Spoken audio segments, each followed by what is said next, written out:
Good evening and welcome to RFL. I'm Richard French. We begin tonight with some breaking news out of South Florida. Sadly, a familiar story. Details still emerging about a shooting at a high school in Broward County. The sheriff saying there were multiple victims. The suspect is in custody. The FBI also on scene. Let's get a live report with Serena Marshall. She's joining us with the very latest. Good evening. Both the FBI and ATF have offered their assistance at the scene, and the Broward County Sheriff's Office tells us there are multiple fatalities and at least 14 have been transported to local hospitals with injuries. We're following reports of a shooting at a high school in southern Florida. The incident happening at Marjorie Stoneman Douglas High School in Parkland, Florida. This horrific homicidal, detestable act. There are fatalities that are involved. We can't confirm the number at this point. Students at first seen running away from the school. Later, others evacuating, their arms outstretched. Student Michael Katz was in the school when the shooting began. All of a sudden, I hear a sound that sort of sounds like a garbage truck, like banging. So at first I figured maybe it was just faculty, janitors, or whatever. And then all of a sudden I hear boom, boom, boom. And it's just us, and I hear screaming everywhere. And we ducked underneath my teacher's desk. And they've been trained to know what to do for just such an event. I heard 5 pops, and I was like, that's not a drill. Broward County Sheriff's Office has confirmed that the shooter is in custody, and it appears it's not a current student but a former one. President Trump and the governor of Florida have spoken by phone. He's offered them the full support of the federal government. The president also tweeted his condolences, adding that no student or teacher or anyone else should ever be in fear at an American school. Live in Washington, Serena Marshall, ABC News. Now back to you. All right, Serena, thank you. And if this sounds like a familiar narrative here, a tragic school shooting, obviously, you are not alone in that. We're going to discuss much more at length tomorrow about where we go from here as more answers and details emerge. But this is becoming all too familiar. All right, now we're going to pivot to local stories, and we're going to begin in lower Manhattan. That is where there has been another eventful day in the corruption trial of former top Cuomo aide Joe Percoco. Dominic Carter, as he has been since the beginning of the trial, has been covering for us. He's live now outside the federal courthouse with the very latest. Dominic? Well, good evening to you, Richard. Let's start with the very latest information.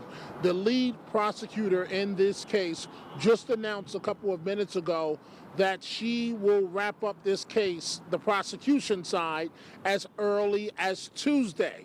So the prosecutors, as early as Tuesday of next week, and there's no court on Monday because of the holiday, but as early as Tuesday of next week, Richard, the prosecution can be done, and then it turns to the defense, and that's where the bad news comes in again, because keep in mind there are 4 different defenses, Percoco and the 3 businessmen that allegedly bribed him, according to the feds. But as far as the star witness, Todd Howell, Richard, it's remarkable because for most of the day, Howell appeared to be a normal, regular witness. And then the last 2 hours happened. The start of a new cross-examination, this time from defense attorney Stephen Coffey, and cringeworthy responses from former lobbyist Todd Howell. But Howell draws the line on his longtime relationship with the Cuomos. Coffey asked Howell about a 1990 helicopter ride he shared with then-Governor Mario Cuomo, and Howell was not pleased. Howell said, quote, "Hey, counselor, do me a favor. I don't think that is appropriate. The governor was a terrific man, and he was a mentor to me. I think that is insulting, and I don't think I would cast him in that light." But Coffey was brutal on Howell, asking repeatedly about Howell's admission that he was robbing his own clients. Quote, "You didn't share with them, you were stealing from them left and right." No, Howell responded. Pressed on how many firms he was stealing from, Howell said on the stand, quote, "A few of them, but I don't remember the exact number." Coffey pressed Howell on how he carried out the scheme. Howell said, quote, I would open an account unbeknownst to my client and I would deposit them, referring to the checks. Howell has been on the stand for nearly a week. One of the business executives charged with bribing the governor's former top aide is Peter Galbraith Kelly. The feds accuse Kelly and his company, Competitive Power Ventures, known as CPV, with steering nearly $290,000 to Percoco's wife for a, quote, low-show job. In return, prosecutors say Percoco would help the company win agreements from the state for its power plants in Orange County and New Jersey. Outside the courthouse, broken hearts fill the air. Environmentalists protested. Politicians only serve their donors, they don't serve us. Including actor James Cromwell. An actor of your caliber, why are you out here today? I live 10 miles from the CPV power plant, which is the cause of all this. The reason we have a power plant is because of the corruption that Joseph Percoco and the other two defendants committed. It's going to destroy my little farming community. It's going to impact the water in New York. It's going to contaminate the air and the land. Richard, it is believed at this point that tomorrow will be the final day on the witness stand for Todd Howell. Reporting live from Lower Manhattan, I'm Dominic Carter. Richard, let's go back to you in the studio. Dominic, as you've said here, really, day after day, it's from brutal to even worse the following day, the cross-examination. Do you think it's getting to the point of overkill? At the end of the day, will the jury, in your opinion, be able to segregate, listen, this is not a good guy talking about Todd Howell or even in many things believable, but he's not going to risk here his cooperating agreement and perjure himself on the stand, at least, about the relationship with Percoco. Do you think the jury is going to be able to make that separation? I do not believe so, Richard. I believe, and this is only speculation on my part, he's already greatly, that is Mr. Howell, jeopardized his cooperation agreement. It's just a formality now in terms of when the feds will act on this if they disconnect him from the agreement, but that will not come under the glare of media headlines. That will come down the road. From looking at these jurors' faces, and the judge made a point about this today, Richard, I'm glad you just brought that up, when she scolded another defense attorney, Gittner, and she said that she told him, quote, you lost the jury 4 to 8 hours ago. So I don't know if jurors are going to be able to separate this, Richard. They are looking like, frankly, what are we doing here considering this witness that you have here on the stand? But we'll see. Maybe your question, the original assessment is correct. We will see. Thank you, Dominic. And here to help us sort all this out, former federal prosecutor Andrew Bauer. Andrew, you know both the courtroom well here, and I'm sure you're familiar with the judge as well. Pull the curtain back a little bit, and before I get to how and some of the jeopardy he may find himself in, as a prosecutor, I have to imagine they were caught flat-footed by what came out in cross. Is that just the worst nightmare for a prosecutor? It's definitely the worst nightmare. It really is. To have a cooperator who you're basing so much of your case on to be revealed and to be displayed as such a liar in such a spectacular fashion. But how flat-footed they were caught, I'm not sure. I mean, as part of your vetting process with your cooperators, you spend a long time looking through all of their warts. I think it was more of a strategic question for the prosecutors as to whether to front it or what we would call draw the sting, in terms of whether to bring that up in direct examination or let it be revealed in cross-examination. I think some of the stuff that came out, they probably were caught flat-footed, but not all of it. I think they knew about it. They knew that they were dealing with a congenital liar here. Exactly.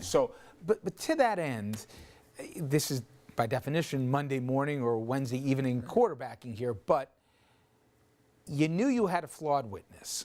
And seemingly, to the layperson here, they had a lot of physical evidence with the emails, et cetera, the ZD. Did they need Todd Howell as flawed as he is?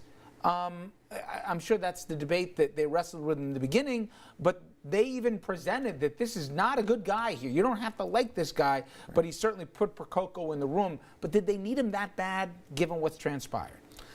Listen, we haven't seen all of their case, so we don't know what's coming. But they seem confident that what he's saying about this case, not about all of his other lies, but about this case, are going to be corroborated by the other evidence. And so that's the distinction that I draw.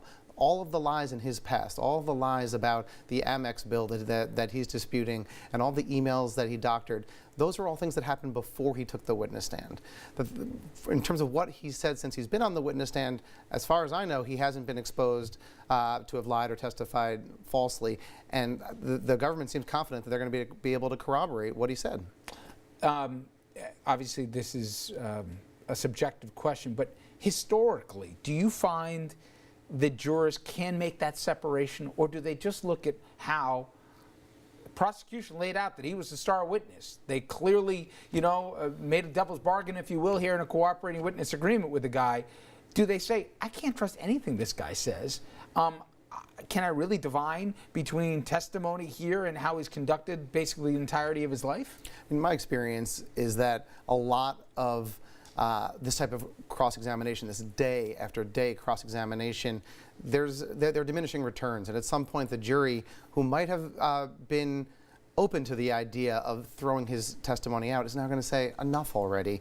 We don't want to hear about all of his lies in the past anymore. And at the end of the day, what the government's going to do is say, he may have lied X, Y, and Z times, but he told the truth to you when he testified because of all this corroborating evidence. So you and your former colleague who's been on the show talk about that moment where one of your fellow federal prosecutors ripped up one such agreement, a cooperating witness agreement, and said, we're done, after obviously the guy perjured himself. How about here? Literally, when they were debating whether he's wearing a jumpsuit or an actual men's suit here to the trial, how's the calculation work to say, no, you broke the terms of your agreement here, we're not honoring it anymore, versus we're going to hold our nose and still stay with the guy?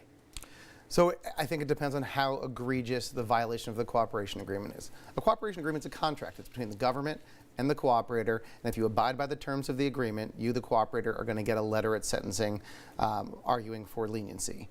And that cooperation agreement says, among other things, that you can't commit additional crimes. So what has he really done to violate the cooperation agreement to date? I think the best example, the only example that I really know, is this idea of submitting or falsely contesting an Amex bill after he signed the agreement.